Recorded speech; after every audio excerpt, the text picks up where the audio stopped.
inspirational stories, unrivaled coverage,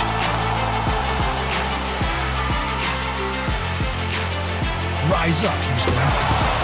This is H-Town High School Sports.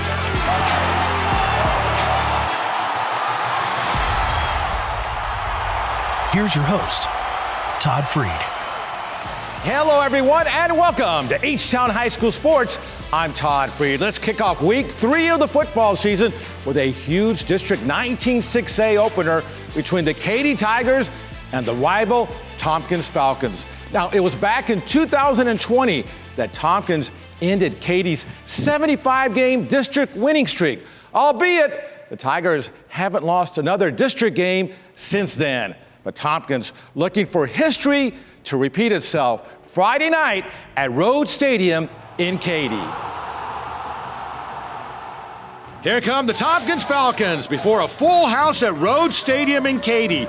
Early on for Tompkins, quarterback Wyatt Young keeps, scrambles right, down the sidelines he goes. Young with a huge gain. He did step out of bounds, but deep in Tigers territory. Falcons drive it down. Young, quick pass to Caleb Blocker, who's a receiver. Touchdown, 7-0, Tompkins after 1. Second quarter, Tigers drive it down. Romel Jordan, left side, and touchdown, game tied at 7. More Katy. Here's quarterback Gunnar Nelson. He finds Cade McCall, and then Cade down the left side, turns on the speed. McCall down to the 7-yard line. Then it's Nelson, great fake, throws back left to Luke Carter for the touchdown, 14-7 Tigers. Big play by the defense on 4th and 1. Jeremiah Smith, the stop. Tigers take over. Then it's Gunnar Nelson back to work. Gunnar fires to Colton Sanders, makes a nice move right there, and then Colton just battles in for the touchdown. Wow, 21-7 Tigers at half. In the third quarter, Tigers on the goal line. This was wacky. Quarterback sneak. There's a pile of bodies. Somehow, Romel Jordan comes out with the football and gets a touchdown. 28-7. Later in the third, more Katy.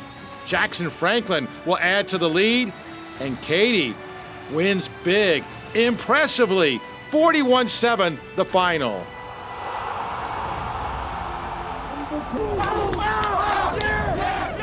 That's the Pearland Oilers fired up to take on the undefeated C.E. King Panthers. C.E. King, first possession. Deion Sims, right side, finds an opening and blazes his way. 75 yards for the touchdown. It's 7-0, C.E. King. Pearland, LaDamian McDowell, touchdown. Game tied at 7. Back the other way for the Panthers. Gerald Franshaw takes it, gets out of there, still on his feet, and Gerald Franshaw to the 1-yard line. They would get a touchdown and a 14-7 lead. Oilers now, play action. Cole Murkowski goes long to Jordan Hernandez. He makes the grab and battles his way to the 2. That would set up LaDamian McDowell. Touchdown, and the game is tied at 14. Now, Pearland to punt, but Dwight Wiley blocks it, and it goes out of bounds at the 8-yard line. That will set up Darius Clark-James to Makai Amarenini, and touchdown, 21-14 King. Now, Darius Clark-James late in the half, he keeps and scores. It's 28-14 Panthers at half. In the third, first play from scrimmage, Kamard Kimball with the tackle and the safety. Wow, it's 30-14. Now, last play of the quarter, Gerald Franshaw, left side, big opening, 60 yards, finally brought down at the 8-yard line. Then Franshaw would score again, and C.E. King wins 40-29. The Panthers now 3-0 on the season. The last team to defeat the North Shore Mustangs in the regular season was the perennial powerhouse Westfield Mustangs in September of 2021. Still, North Shore went on to win the 6A Division I state championship that season. Westfield has given North Shore all it could handle in regular season meetings in recent years, and it was time to see who would handle it best when the teams faced off Friday night. A face-off that's earned our nod as the Fred Haas Auto Group Game of the Week. The Westfield Mustangs fired up, but it was the Mustangs from North Shore who took command early. Quarterback Caleb Bailey for the North Shore Mustangs, deep to Dion DeBlanc, and he makes the catch at the 20. That will set up DeAndre Hardiman. He goes in for the touchdown as he powers his way in there. It's 7-0 North Shore. Westfield's first offensive play, Miles Dent goes deep, but Levant Johnson turns and makes a great interception. That was nice. Mustangs make him pay. Caleb Bailey back to throw. He goes long, finds Christopher Barnes, and Barnes all the way to the 18-yard line. Then it's Bailey to Barnes again in the back of the end zone, and that is a touchdown. 14-0 North Shore after one. In the second, Westfield now. Taji Atkins on the carry, goes left, breaks it the other way, slips a tackle, stays on his feet, great moves down the right sidelines, finally brought out of bounds. They would get a field goal, cut the lead to 14-3. North Shore right back. Bailey on the run, and check this out as he flips high in the air. Wow, and he pops right back up. Same drive. Here's DeAndre Hardiman for the Mustangs. He takes it, and easy touchdown, 21-3. Westfield now, late in the half, threatening. It's Dent to Taji Atkins, and he has a touchdown. That cut the gap. But North Shore stayed in command. Here's Caleb Bailey. He finds big Caleb Thomas. It's the Caleb to Caleb connection, and the big guy rumbles his way to the 35-yard line. Then for the Mustangs, it'll be Hardiman again, and he'll get another touchdown. North Shore wins big, 45-9. They're now 3-0 on the season. Impressive. Your Fred Haas Auto Group Game of the Week. Now, a tremendous non-district matchup had the Summer Creek Bulldogs on the road to face the Klein Collins Tigers. Both teams were most impressive in winning their first two games of the season, as both the Bulldogs and Tigers cracked the state rankings in Class 6A football. So the stage was set for a great game on Friday night.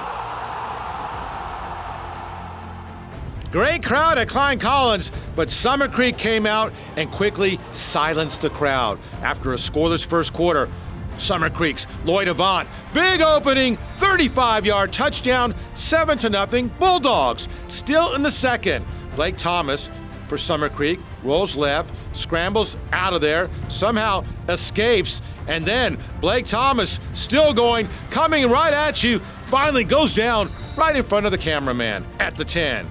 From there, it's Lloyd Avant who takes it, and Lloyd, nice move there, 10-yard touchdown, 13-0 Summer Creek. Late in the half now, more Summer Creek. Blake Thomas to throw, he finds Caleb Welch, and Caleb gets in for the touchdown. Summer Creek wins big, 34-0 the final. Bulldogs remain undefeated on the season. Here come the Travis Tigers facing Hightower, District 26A opener. After a 1-hour lightning delay, how about some thunder right there? The big hit by Hightower's Cameron Reddick. Wow. But Travis strikes first. Brett Garcia to David Brewer. He busts out of there, and check that out. Spectacular 66-yard touchdown, 7-0 Travis. Later in the first quarter, more Tigers. Brett Garcia goes deep, and he connects with Brewer. That would set up Anthony Rivetta. 41-yard field goal is up and good. It's 10-0 Travis, but it was all Hightower after that. Here's Austin Bowen. Look at him power his way all the way to the 11-yard line. Then, for the Hurricanes, Joseph Stewart to Zion Kearney, 8-yard touchdown, 10-7. Now, Travis to punt in the second, but Cameron Reddick blocks it. Scooped up by Cade Phillips, all the way down to the 6-yard line. From there, Hightower scores. Kamal Henry runs it in, and the Hurricanes take the lead 13-10. More defense by Hightower. Here, Garcia is going to be intercepted by Braden Kizzy to the 30-yard line. Hurricanes' Austin Bowen will take it, and he gets a touchdown, 20-10 at half, and Hightower pulls away big, 40-10, the final. Up ahead, lots more football, as these Lamar Texans remain undefeated. Plus, these Klein Cain Hurricanes storm their way to victory. And later, it's off to the ranch, Cinco Ranch, to honor our Team of the Week.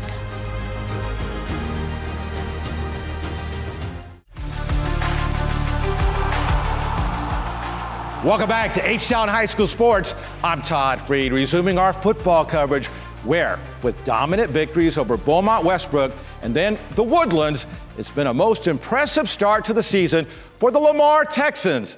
But Lamar would face a huge test to get to 3-0 with a matchup against the Clear Falls Knights. Woohoo! Clear Falls coming out to face undefeated Lamar. Lamar got off to a great start.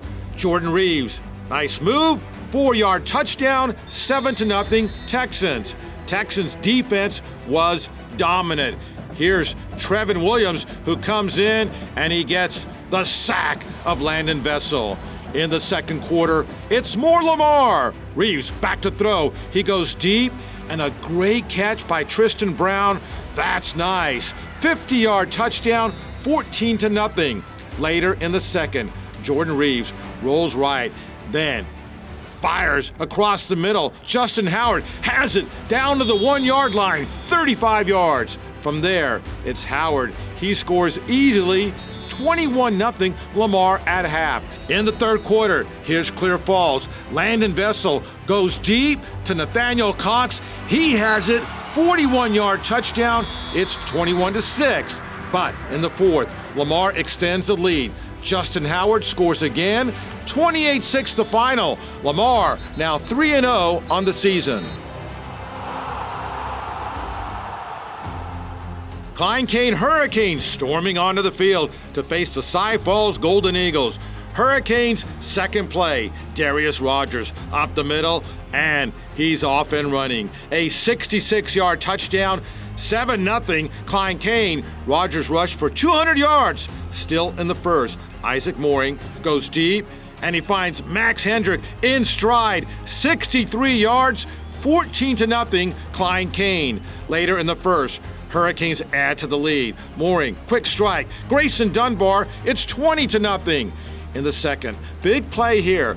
Kai Calicote for Cy Falls fires. The ball is bobbled, and Marcus Coleman makes the interception. Wow, crazy play. Check it out again. Bobbled, and Coleman dives, and the interception. Later in the first half, here's Mooring to Grayson. Grayson Dunbar, touchdown, 34-7, Klein Cain at half. Third quarter, Cy Falls now. Calicote goes deep to Chase Farrell. He has it, 40-yard touchdown, 34-13. Then it's Trey Morris on the give.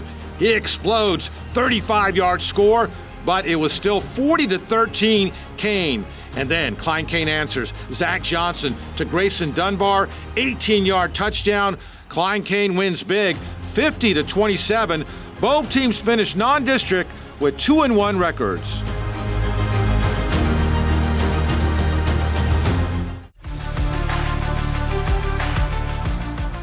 Welcome back to H-Town High School Sports. I'm Todd Freed. In volleyball, one of the region's and even state's top teams this season has been the Cinco Ranch Cougars.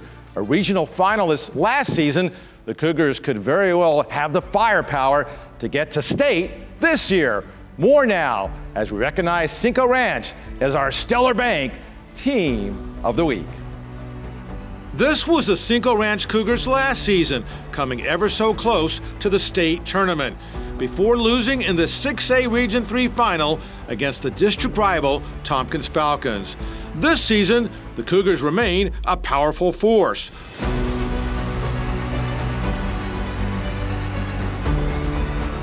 owning a lofty 20-5 record while defeating a number of the area's top 6A programs, including a huge district win just last week against none other than those Tompkins Falcons, as the Lady Cougars set their sights on an even deeper playoff run this year.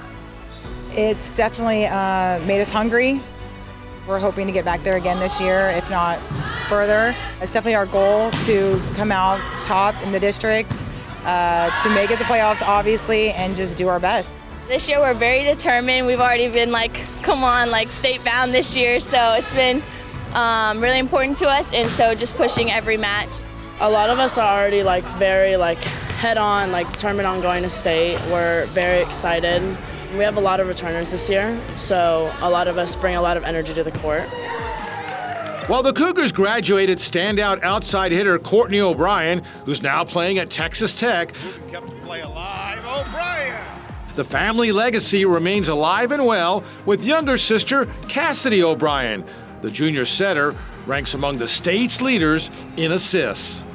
Your sister was a big part of this team. Yes. How have you tried to keep the family legacy going? Yes, I've just been trying to, be a leader on the court, talk a lot, and just pump my teammates up. I like to bring energy, so it's great. Head coach Danielle Wells was an assistant coach here at Cinco Ranch the last time the Cougars advanced to state, back in 2009. More than anyone, Coach Wells would love nothing more than a long-awaited return to state. So it's been so 09. I think this team really wants to get back, doesn't it? Yes, the goal is definitely get back at some point. We've always had that goal. It's just when can we do it? And I really do think this year we have a lot of possibilities in that. We just got to play together and we got to play hard. 1, 2, 3, Cinco! And we are here on campus at Cinco Ranch, along with the Lady Cougars. I'm joined by Ross Stamper of Stellar Bank. Ross? Coach, congrats on a great season. We present you with this plaque as the Stellar Bank Team of the Week. All right.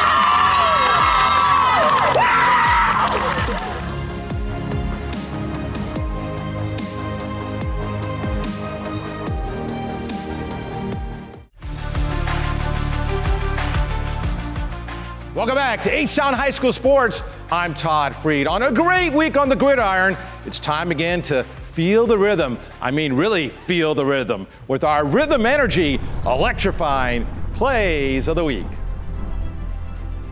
Lamar versus Clear Falls. Jordan Reeves for Lamar goes long, and Tristan Brown, great catch for the Texans touchdown. How about Jordan Reeves again? This time he rolls, he fires deep across the middle, and Justin Howard, great catch to set up a score in the Lamar win. Cy Falls quarterback Kai Calicote fires, the ball bobbled, and Marcus Coleman with the great diving interception for Klein Kane. Watch it again. It's bobbled, and Coleman somehow picks it off in the Kane win. Katy versus Tompkins. Katy quarterback Gunnar Nelson fires to Colton Sanders. Nice move there, and then Colton battles in for the score in the big Katy win. How about the big hit by Hightower's Cameron Reddick against Travis right there? Oh my. Same game for Travis. Quarterback Brett Garcia fires to David Brewer, who busts out of there and takes off on a spectacular 66-yard touchdown, but Hightower won the game. North Shore's big win over Westfield. On defense, LaVon Johnson, how about that great interception on the first offensive play for Westfield? Summer Creek, Lloyd Avant had a huge game against Klein Collins. Great moves and the touchdown in the Summer Creek win. C.E. King and Pearland. Dion Sims on the carry for C.E. King, finds an opening and turns on the speed. 75-yard score in the Panthers' victory. Your Rhythm Energy electrifying plays of the week. And that's what I call great rhythm. Hey, thanks for watching, everyone. I'm Todd Freed. Until next time, stay H-Town proud.